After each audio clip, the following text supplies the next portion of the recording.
Hi, I'm Jeff Goltz, and I'm a comedian, puppeteer, ventriloquist, puppet designer, builder, filmmaker.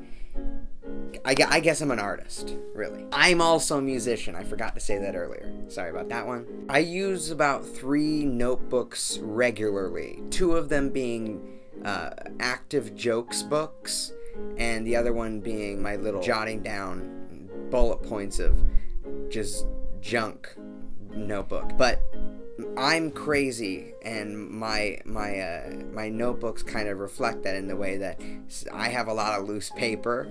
They're just stuck in. I'm responsible for global warming is what I'm saying. In my blue and black notebook, I usually write script ideas and things for shows, scenes and such.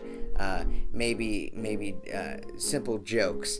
Now, in my jokes notebook, I'm working almost exclusively on jokes, possible set lists, and how things connect, and different ways to say things. And I write it all down in bullet points. Everything's on different pieces of paper. Like I draw a lot of creatures and stuff, and it's always on a different piece of paper. So now I have stacks of paper. I use the jokes notebook because I bought it once and it never broke.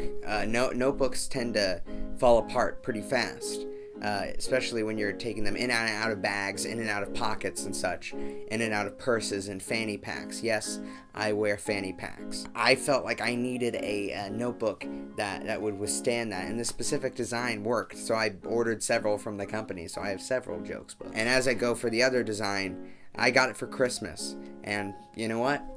Christmas is Christmas, and Santa Claus brought that, so he knew more than I knew, you know? I prefer lined notebooks because it helps me easily lay out what I'm doing in a very, very jumbled way. Because if you look at one of my notebooks, it tends to be like words covering every section of the page. It's quite off-putting sometimes. And for people who don't work like I do, they would probably not even be able to read what I write. But for me, it works well because I can read what I write.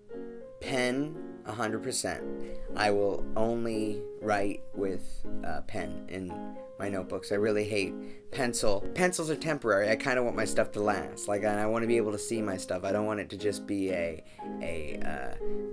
slight hue darker than the actual page. So I use these gel pens, Pilot G2. They're cheap. They're not cheap, but they're exactly what I use. They're great, perfect, terrific, lovely. They just come on out, all of the ink just squealy wops all over the page. And it's great because afterwards you can watercolor right over it and it doesn't run or anything. It's a good pen. For my jokes notebook, I always do bullet points for the jokes when I write them down.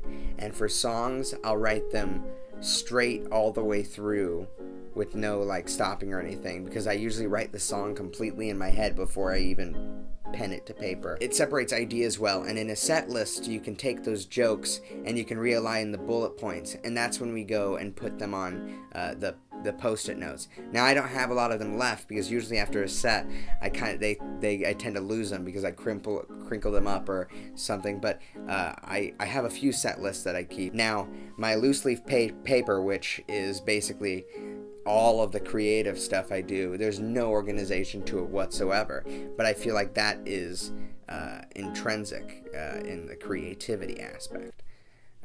Does that sound too pretentious?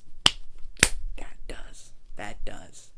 Someone shoot Jeff Goltz with a gun. My jokes notebook always stays in my ventriloquist dummy case with Gus, my dummy that I use in my comedy shows. I keep it in the top because I'll always need it, when I'm doing shows and stuff, and it's just a great place to keep it.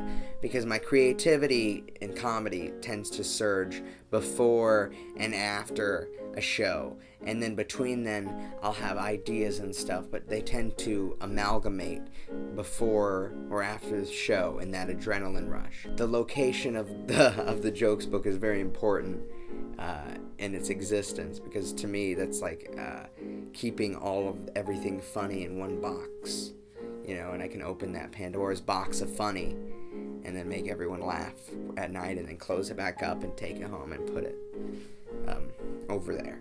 Can I get the water? I asked for the water earlier, okay? I'm thirsty.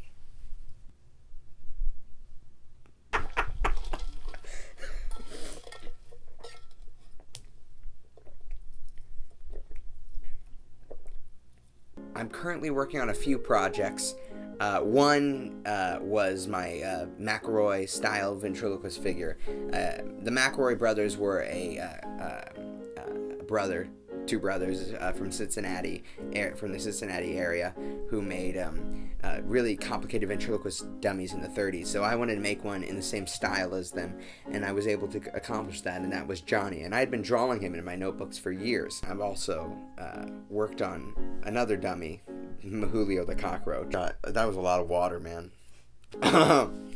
Julio the Cockroach is definitely one of my favorite characters, and I've made several versions of him. I'm working on a few films, a few things, and I have, like a Halloween project that it'll be years from now, but we'll get it done. Right, Jackson? I'm working on this thing called Friendly World, and I'm making a lot of puppets for that because it's a puppet-based comedy show. I mean, it's not puppet-based. It's not like the Muppet Show, but I call it the reverse Muppet Show because there's usually like one puppet and a bunch of humans, but each character has a puppet version of themselves. You can find my stuff on Instagram and YouTube. My YouTube channel is Jeff Goltz. I think. Isn't it just Jeff Goltz? I should look at that. Hi, I'm Jeff Goltz. Thanks for watching my notebook tour. I had a great time doing it. Those are some sound effects you're able to use in the final process. You're welcome.